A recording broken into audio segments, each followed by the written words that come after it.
I was standing in the middle of my own husband's ribbon-cutting ceremony, holding a single sheet of paper that was about to turn his $100 million development into rubble. He hadn't invited me. He thought I was 3 states away. Before I tell you how one overlooked line in a property deed brought down an entire family, tell me where you're watching from in the comments. And if you've ever watched someone underestimate you right up, until the moment it destroyed them. Hit like right now. 48 hours earlier, none of this had a name yet. My name is Maya, I'm 36, and I'm a structural forensics engineer. My entire career is built on one skill: finding the flaw nobody else can see. The hairline crack that means a parking garage is 6 months from collapse. The load-bearing wall someone quietly removed without a permit. Buildings lie to everyone except me. I inherited one building myself, a squat, unglamorous 4-story brick warehouse on the edge of downtown. The last thing my father owned before he died. It wasn't worth much. It wasn't supposed to be worth much. That was the point. He left it to me in a small family trust, with one strange, specific instruction buried in the paperwork: never sell the ground floor easement separately from the building. I'd never thought twice about it. It read like something a cautious old man adds out of habit. My husband, Connor, was a real estate developer. Ambitious, charming, always one deal away from the one that changes everything. For 8 years, I believed in him.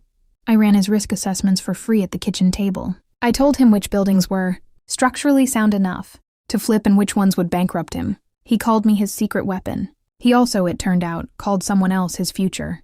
The Tuesday morning it started, I opened my email to find a routine notification from the county recorder's office. A courtesy alert I'd set up years ago on my father's old properties out of habit.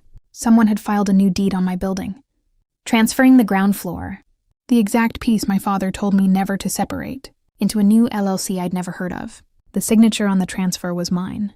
I hadn't signed anything. I called Connor. He picked up on the first ring, breezy, mid-laugh at something in the background. "Oh, that," he said, like I'd asked about a dinner reservation. "Yeah, I needed to move fast on it. You were going to say no, so I just handled it. You forged my signature on my father's trust property." "I streamlined it," he said. "Maya, I've got investors flying in this weekend for the groundbreaking. The Bellwood collection, 6 boutique hotels, and yours was the missing lot. I couldn't wait for you to overthink it." I asked him whose name was on the new LLC. He hesitated just long enough for me to already know. "Priya's handling the paperwork side. She's sharp. You'd like her if you weren't so." He stopped himself. "It's business, Maya. Priya, his business partner for the last year, the one who texted him at 11 p.m. about site logistics. I want the transfer reversed," I said. "Can't," Connor said, and for the first time his voice had an edge under the charm. "It's done. Filed, recorded, final. And honestly, you should be relieved. That warehouse was dead weight. I just turned your dead weight into your exit package. $40,000, wired to you this week, and we call it even. Consider it your severance from 20 years of a building doing nothing." He hung up before I could answer. I didn't cry. I did what I always do when a structure fails. I went looking for the load path, the hidden line of forces that explains why something that looked solid came down. That evening, Connor's mother, Denise, let herself into our house with her own key, trailing his younger brother, Grant, and a woman I didn't recognize carrying moving boxes. Priya. "We're just here to help transition the office," Denise announced, setting a box down on my dining table like she owned it. "Connor mentioned you two are restructuring. Priya's going to need workspace for the Bellwood launch." Priya didn't even look at me. She walked straight to my study, where I do load calculations for a living, and started measuring the wall for shelving. "You know," Denise said, watching me with the particular cruelty of someone who'd been rehearsing this line, "some women build a marriage. You built spreadsheets. Connor finally found someone who builds a future." Grant laughed. 40 grand is more than fair, honestly. That building's been an eyesore for a decade. You should thank him for finding a use for it. I stood in my own hallway, while my mother-in-law's guest redecorated my office for the woman replacing me, and I said exactly 4 words. "You'll want the receipts." Nobody understood what I meant. I let them keep unpacking. 3 days later, I got a call from Grant's wife, Naomi, the one person in that family who'd always treated me like a person, instead of a punchline. She was a title examiner, the person whose entire job is reading the fine print everyone else skips. "Don't say anything to anyone," she said, her voice low.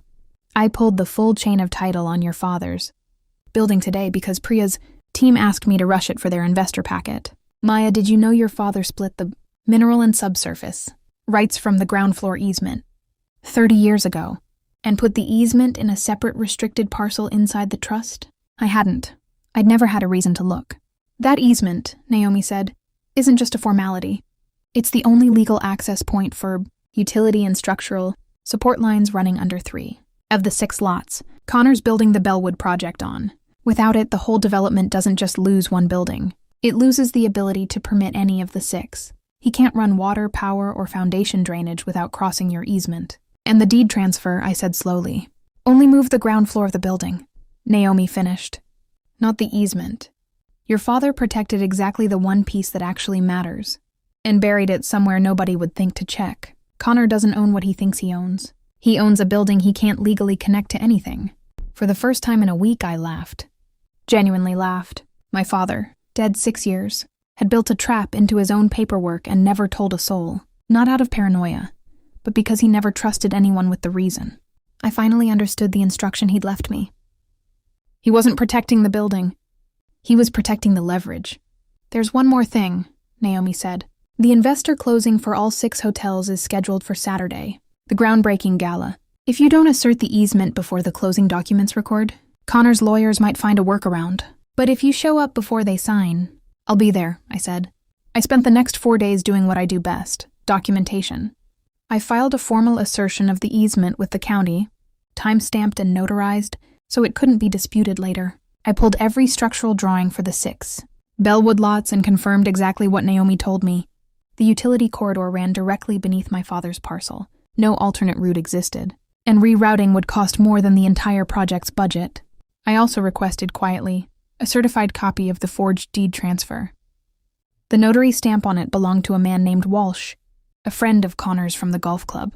I compared the notary's logbook, which by law is public record, against the supposed date and time of my signature. I had flight records from a conference in another city proving I was 700 miles away when I allegedly signed it in person, in front of a notary in this state. Forgery, fraudulent notarization, a trust violation, 3 separate crimes, and I had documentation for everyone. Connor, meanwhile, had no idea any of this existed. He was busy.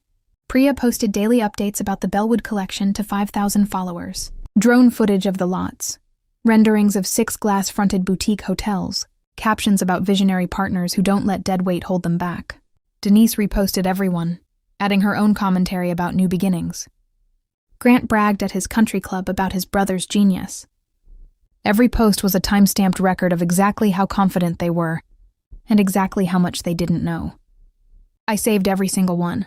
Saturday evening, the groundbreaking gala was held in a glass atrium built onto the first of the 6 lots. Champagne, a string quartet, 60 investors in evening wear, and a stage with a ribbon stretched across a scale model of the entire Bellwood collection. I wore the plainest black dress I own. Naomi came with me. Connor saw me the second I walked in and the color left his face. Priya was mid-toast, glass raised, when she noticed him staring and turned to see what had stopped him. Maya, Connor said, crossing the room fast, voice pitched low so the investors wouldn't hear. What are you doing here? Watching my father's building get talked about like it's yours, I said. Denise appeared at his shoulder instantly. All sharp smiles for the crowd and daggers for me. This is a private event, Maya. I think it's time you left. I will, I said. Right after I say a few words. It won't take long. I walked to the stage before anyone could stop me. The quartet faltered into silence. 60 investors turned to look at the woman, in the plain black dress standing next to a $100 million model. Good evening, I said. My name is Maya. Some of you have heard tonight about the visionary who assembled 6 lots for the Bellwood collection. What you haven't heard is that Lot 4, the anchor lot, the one your utility and drainage plans run beneath, was never legally transferred. My signature on that deed was forged. I have the notary's own logbook proving it, and I have flight records proving I wasn't in this state on the date it claims. I signed. Gasps rippled through the crowd. Connor started toward the stage. 2 investors physically stepped in his way, too stunned to move aside. But forgery isn't even the real problem for your investment tonight. I continued. 30 years ago, my father split the ground floor easement from the building itself and placed it in a separate, protected parcel That easement is the only legal corridor for water, power, and structural drainage across 3 of your 6 lots. It was never part of any transfer. It's still mine. As of Wednesday, I filed a formal, notarized assertion of that easement with the county, which means, as of tonight, this development cannot legally connect utilities to half the properties you're about to invest in. The room went dead silent except for one sound, a single champagne flute hitting the floor as Priya's hand went slack. "I'm not here to stop your hotels," I said. "I'm here to make sure everyone signing paperwork tonight knows exactly what they're buying: a forged deed, a blocked utility corridor, and a development partner who thought $40,000 was a fair price for a felony." Connor finally broke through. "She's lying," he said to the room, too loud, too fast. "This is a personal vendetta. She's bitter about the divorce." "We're not divorced," I said calmly. "You forged a deed transfer while we were still married, without my knowledge, to benefit an LLC owned by the woman you were seeing. I have the emails. I have the timestamps. I have Ms. Sharma's own social media documenting the entire timeline." Priya, white-faced, was already backing toward the exit. Denise grabbed Connor's arm, hissing something about lawyers. Nobody in that room was looking at the scale model anymore. Investors were pulling out phones, not to record, to call their own attorneys. The lead investor, a man named Whitfield who'd put $12 million into the project, walked straight up to the stage. "Is any of this documented?" he asked me directly. I handed him a folder I'd prepared exactly for this moment. Notary logbook, flight records, easement filing, and the trust deed my father filed 30 years ago. "Everything's a matter of public record as of this week." Whitfield read the first page for 11 seconds, then turned to Connor. "We're done here," he said and walked out. 4 other investors followed him within the minute. The county opened a fraud investigation within the week. The notary, Walsh, lost his license and is currently facing his own charges for falsifying the log. Connor's development partners pulled out one by one as the forgery case became public record. The Bellwood collection collapsed before a single foundation was poured. He's currently being sued by 4 former investors for the $12 million already spent on land acquisition and permitting he can no longer deliver. Priya's LLC was dissolved.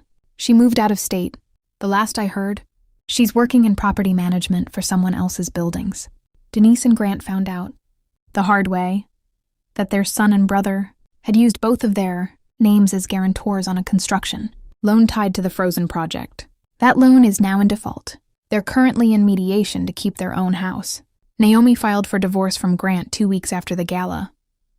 She's now the lead title examiner at my new firm, because 6 months later, I opened my own structural and title risk consultancy, specializing in exactly the kind of hidden clause that took down $100 million development in one evening.